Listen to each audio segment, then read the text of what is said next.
آئیے ہم دعوت خطاب دیتے ہیں ضلع اناؤ اور ضلع ہردوئی کے نہایت باوقار عالم دین جمعیت علماء وسطی زون اتر پردیش کے عالی وقار نائب صدر محترم مدرسہ فیض القرآن مادھوگنج کے ناظم اعلیٰ مخدوم گرامی حضرت مولانا عبد الجبار صاحب قاسمی دامت برکاتہم تشریف لائیں اور اپنے قیمتی خطاب سے سامعین کو مستفید فرمائیں۔ الحمد لله رب العالمين والصلاة والسلام على سيد الأنبياء والمرسلين وعلى آله وصحابه الطيبين الطاهرين أما بعد۔ ہم کو اور آپ کو اور ساری مخلوقات کو مل رہی ہے وہ سب اللہ تبارک و تعالیٰ سے ہمیں آپ کو مل رہی ہے۔ تو ایک نام ہے جواد اللہ تبارک و تعالیٰ کا۔ ایک مرتبہ اللہ کے نبی محمد الرسول اللہ صلی اللہ علیہ وسلم نے صحابہ کرام سے پوچھا ہل تدرون من اجود جودا، کیا تم لوگ جانتے ہو سب سے زیادہ سخاوت کرنے والا کون ہے دنیا کے اندر؟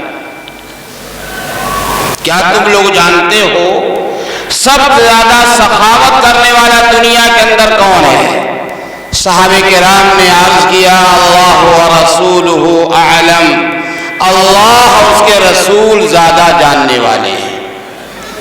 تو آپ نے جواب دیا، اللہ کے نبی صلی اللہ علیہ وسلم نے ارشاد فرمایا سب سے زیادہ سخی اللہ کی ذات ہے، رات دن جو ہے اللہ کی طرف سے سخاوت کا سرچشمہ جاری ہے، اور فرمایا اس کے بعد میں سخی ہوں، یعنی آپ نے اپنی طرف نسبت فرمائی، فرمایا سب سے پہلے اللہ اور اس کے بعد محمد الرسول اللہ صلی اللہ علیہ وسلم سخاوت میں آگے ہیں، اور اس کے بعد ارشاد فرمایا من علم علما ونشرہ، فرمایا اس کے بعد وہ سخی ہے سب سے بڑا جس نے علم کو حاصل کیا، اور علم حاصل کرنے کے بعد پھر اپنی درس و تدریس کے ذریعے سے اور تعلیم کے ذریعے سے اور تحریر کے ذریعے سے اور تقریر کے ذریعے سے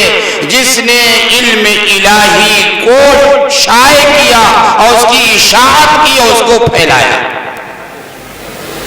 حضرت مولانا علی حسن صاحب نور اللہ مرقدہ، ان کے سلسلے میں نے یہ حدیث شریف آپ حضرات کے سامنے تلاوت کی ہے۔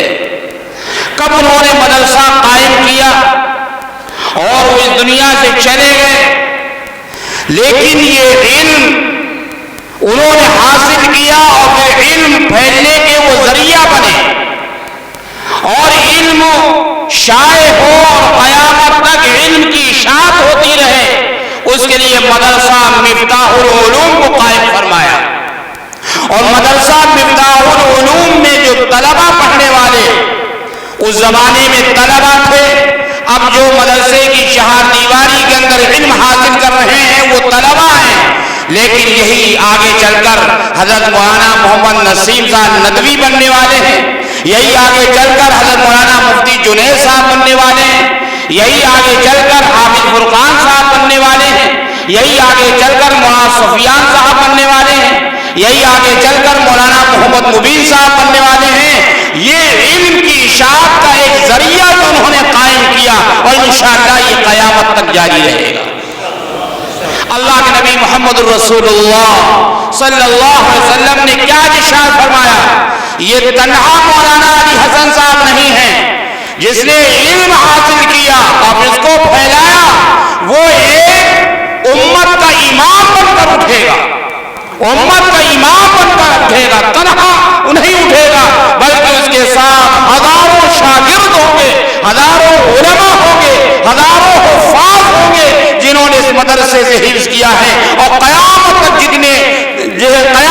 جتنی تعداد ہوگی حافظ اور عالموں کی اس مدرسے سے، وہ سارے کے سارے مولانا کے ساتھ کھڑے ہوں گے، اٹھیں گے، اور مولانا ان کے سردار ہوں گے۔ یہ میں نہیں عرض کر رہا، یہ ترمذی شریف کی روایت ہے جس کو امام الانبیاء محمد الرسول اللہ صلی اللہ علیہ وسلم نے ارشاد فرمایا۔ یہ مدرسہ کیا ہے؟ مدرسہ سے ہمیں کیا ملتا ہے اور کیا ملا ہے؟ مدرسے سے سب سے پہلی چیز جو ہمیں ملتی ہے وہ صحیح عقیدہ ملتا ہے۔ جی اگر مدارس نہ ہوتے تو یہ ہمارے پاس جو عقائد صحیحہ ہیں یہ ہمارے پاس نہیں ہوتے۔ اولاد کون دیتا ہے؟ شفا، بیماری سے شفا کون عطا فرماتا ہے؟ رزق کون دیتا ہے؟ فریاد رس کون ہے؟ مشکل کشا کون ہے؟ یہ مدارس اسلامیہ سکھاتے ہیں کہ اللہ ہے۔ یَهَبُ لِمَن يَشَاءُ إِنَاثًا وَيَهَبُ لِمَن يَشَاءُ الذُّكُورَ أَوْ يُزَوِّجُهُمْ ذُكْرَانًا وَإِنَاثًا وَيَجْعَلُ مَن يَشَاءُ عَقِيمًا۔ یہ مدرسہ عقیدہ سکھلاتا ہے دینے والی ذات صرف اللہ کی ہے۔ اللہ اولاد دیتا ہے، جس کو چاہتا ہے لڑکا دیتا ہے، جس کو چاہتا ہے لڑکیاں دیتا ہے، جس کو چاہتا ہے دونوں دیتا ہے، اور جس کو چاہتا ہے اولاد سے محروم کر دیتا ہے۔ یہ عقیدہ کون سکھا رہا ہے؟ یہ مدارس اسلامیہ سکھا رہے ہیں کہ کسی سے کچھ نہیں ہوتا، اگر ہوتا ہے صرف اللہ کی ذات سے ہوتا ہے۔ اور عقیدہ کیا ہے؟ آج سے چند سال پہلے ایک حکومت کے وزیر نے اعلان کیا ہندوستان کے اندر، یو پی کے اندر، کہ جتنے بھی سرکاری اسکول چل رہے ہیں ان سرکاری اسکولوں کے اندر بندے ماترم پڑھنا ضروری ہے، چاہے وہ مسلمان بچے کیوں نہ ہو۔ اس وقت مفکر اسلام حضرت مولانا سید ابو الحسن علی ندوی رحمت اللہ علیہ مسلم پسراللہ کے صدر تھے۔ حضرت نے یہ جب بیان سنا تو بے چین ہو گئے اور میڈیا کو بلایا، اخبار والوں کو بلایا، اور اخبار والوں کے سامنے، میڈیا والوں کے سامنے حکومت کی کوئی برائی نہیں کی، وزیر کو کچھ نہیں کہا، اس امت مسلمہ کو جھنجھوڑا اور کہا جن حضرات مسلمانوں کے بچے ان جو اسکولوں کے اندر پڑھ رہے ہیں ان کا سب سے پہلا قدم یہ ہونا چاہیے اپنے بچوں کو ان اسکولوں سے اور ان کالجوں سے باہر نکالنے جہاں ہمارے عقیدے وحدانیت پر زد پڑ رہی ہے۔ ہم اپنے بچوں کو جاہل رکھیں گے، اپنے بچوں کو ہم بھوکا رکھیں گے، اپنے بچوں کو ہم اگر انگلش نہیں پڑھائیں گے، ہم اپنے بچوں کو انجینئر نہیں بنائیں گے، لیکن عقیدہ وحدانیت وہ قیمتی عقیدہ ہے۔ ہم ہر کچھ برداشت کر سکتے ہیں، لیکن ہمارا عقیدہ وحدانیت مجروح ہو جائے ہم اس کو برداشت نہیں کر سکتے۔ اور پھر مولانا نے امت سے کہا جس طریقے سے تم نے مدرسوں کو قائم کیا ہے اسی طریقے سے کالج قائم کرو، جہاں ہمارے بچے اپنی عزت و آبرو کی حفاظت کے ساتھ، جہاں ہمارے بچے عقیدہ وحدانیت کی حفاظت کے ساتھ جو ہے انجینئر بھی بن سکیں اور MBBS ڈاکٹر بھی بن سکیں۔ یہ ہے عقیدہ وحدانیت۔ آج سے تقریباً 11 سال پہلے شیخ عبد الرحمن سدیس امام حرم دامت برکاتہم تشریف لائے ہندوستان، اور دارالعلوم دیوبند بھی تشریف لائے۔ انہوں نے دارالعلوم دیوبند کے اندر کیا دیکھا، اور وہ کسی بھی دارالعلوم میں جاتے، چاہے دارالعلوم ندوۃ العلماء میں جاتے یا مظاہر سہارنپور میں جاتے یا مدرسہ شاہی مراد آباد جاتے، وہی ان کے تاثرات ہوتے جو تاثرات انہوں نے دارالعلوم دیوبند کے اندر پیش کیے۔ انہوں نے تقریر فرمائی اور تقریر کے اندر انہوں نے فرمایا کہ میں نے 70 ملکوں کا دورہ کیا ہے۔ کیا فرمایا؟ میں نے 70 ملکوں کا دورہ کیا ہے، اور ان ملکوں کے میں نے مدارس کو دیکھا، میں نے کالجوں کو دیکھا، میں نے یونیورسٹیوں کو دیکھا، میں نے وہاں کے اماموں کو دیکھا، وہاں کے مؤذنوں کو دیکھا، وہاں کے شیخ الحدیثوں کو دیکھا، اور وہاں کے ناظموں محتمموں کو میں نے دیکھا، لیکن اسلامی وضاحت وہاں نہیں ہے۔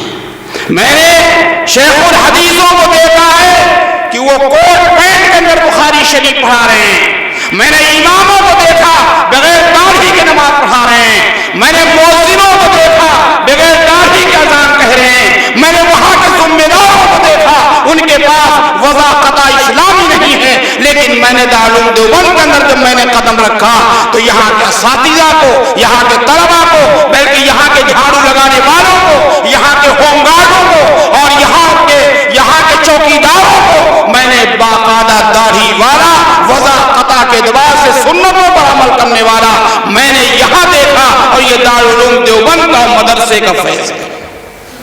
مدرسوں نے ہمیں سنت والا لباس دیا، مدرسوں نے ہمیں داڑھی والا چہرہ عطا فرمایا، مدرسوں نے ہمیں جو اسلامی وضع قطع عطا فرمائی ہے، اور مدرسوں نے ہمیں امام الانبیاء محمد الرسول اللہ صلی اللہ علیہ وسلم کی سنتوں پر چلنے والا ہمیں بنایا۔ تو میرے بھائیو، دوست، بزرگوں، یہ ہمیں مدارس اسلامیہ سے مل رہا ہے۔ ان کی اگر ہم قدر کریں گے تو ہم بھی محفوظ رہیں گے، اس لیے کہ اس وقت ہماری بقا اور ہمارا تحفظ مدارس اسلامیہ کی بقا کے ساتھ وابستہ ہے۔ ہمارا تحفظ اور ہماری یہ اسلامی نشانیاں، ہماری اسلامی علامتیں، ہمارا اسلامی تشخص اور ہماری یہ وضع قطع، ہماری یہ پہچان اگر چاہتے ہیں اسلامی رہے اور محمد الرسول اللہ صلی اللہ علیہ وسلم کے غلاموں جیسی رہے، تو ان مدارس اسلامیہ کی حفاظت کرنا، ان کی بقا، ان کے وجود کا خیال رکھنا، یہ ہماری آپ کی سب کی ذمہ داری ہے۔ اگر مدارس اسلامیہ ختم ہو گئے تو وہی حال ہوگا جو مفکر اسلام لکھ کر گئے ہیں، جو غرناطہ کا حال ہوا ہے، جو قرطبہ کا حال ہوا ہے، جو اسپین کا حال ہوا ہے، اگر ہم نے مدارس اسلامیہ سے اپنا تعلق نہ رکھا۔ آج حال کیا ہے؟ ابھی ہمارے مقررین نے آپ حضرات کے سامنے بیان کیا ہے کہ قرآن آج ہمارے گھر سے نکلا جا رہا ہے، ہم نے قرآن حفظ کر لیا ہے، لیکن ہم اس کو سمجھتے نہیں۔ علماء کے پاس ہم آتے نہیں، ہمیں سمجھائیے قرآن کیا کہہ رہا ہے، قرآن کا کیا مطالبہ ہے، قرآن کا کیا تقاضا ہے۔ ہم نے قرآن کا حق ادا نہیں کیا، آج اسی لیے ساری دنیا ہم سے نفرت کر رہی ہے۔ نفرت تو خواجہ معین الدین چشتی اجمیری رحمۃ اللہ علیہ سے ہونی چاہیے، جنہوں نے 90 لاکھ غیروں کو مسلمان بنایا ہے اپنے ہاتھ پر۔ نفرت ان سے ہونی چاہیے۔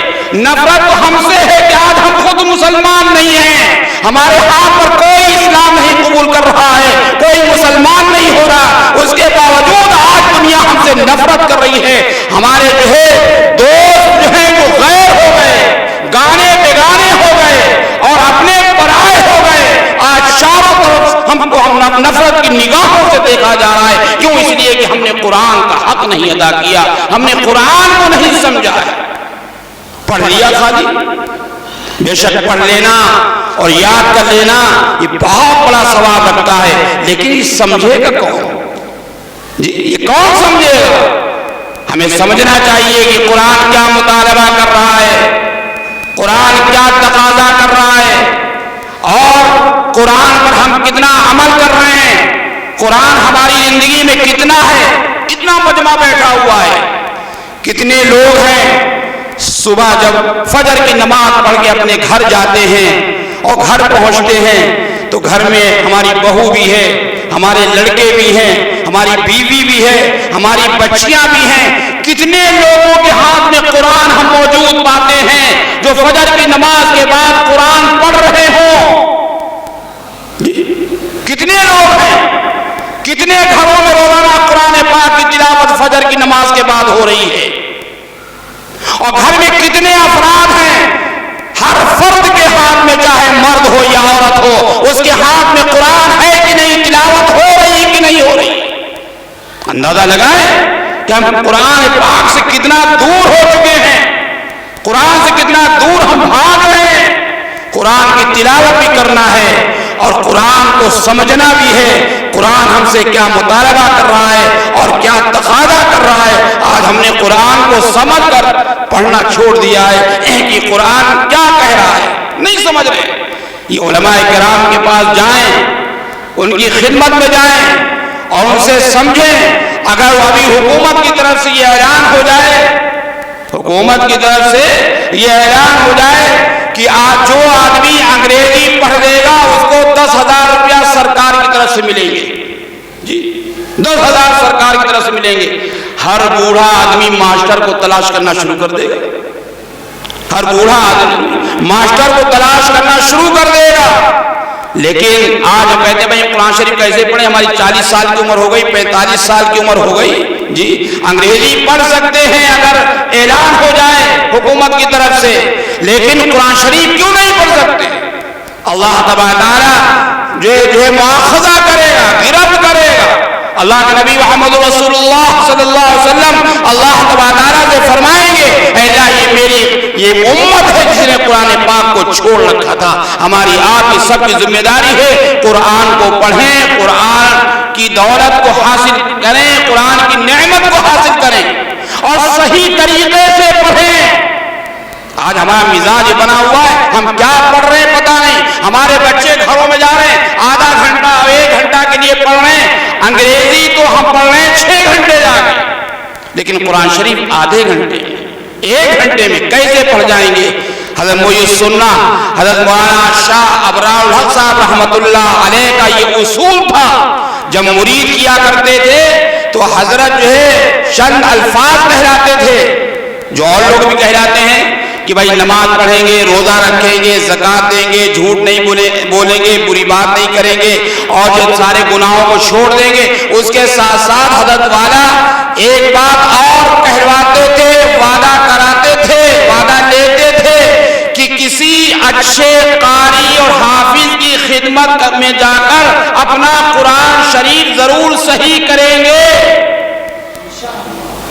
یہ مرید جواب کرتے تھے، کوئی آپ کے ہاتھ پر بیعت ہوتا تھا تو یہ عہد لیتے تھے کسی حافظ قرآن اور قاری کی خدمت میں جائیں گے اور ان کے پاس جا کر ہم قرآن پاک کو صحیح طریقے سے حاصل کریں گے۔ تو یہ ہماری آپ کی سب کی ذمہ داری ہے کہ یہ مدرسے جو ہمارے کھلے ہوئے ہیں اپنے بچوں کو یہاں حافظ بنائیں، اور بچوں کے ساتھ ساتھ اگر ہم نے پڑھنا لکھنا اچھے طریقے سے نہیں سیکھا ہے تو ہم بھی اچھے طریقے سے لکھنا پڑھنا سیکھیں۔ اس لیے کہ میرے بھائیوں، دوستوں اور بزرگوں، یاد رکھیے اگر قرآن پاک ہم نے غلط طریقے سے پڑھا تو ہم نماز بھی پڑھیں گے، ہماری نماز بھی صحیح نہیں ہوگی۔ اللہ تبارک تعالیٰ میری ان گزارشات کو قبول فرمائے، اور یہ جو پودا حضرت مولانا علی حسن صاحب رحمۃ اللہ علیہ نے لگایا جو اب باغیچہ بن چکا ہے، ایک باغ بن چکا ہے، اللہ تعالیٰ اس کی نظر بس سے حفاظت فرمائے اور تا قیامت اس کو جاری رکھے۔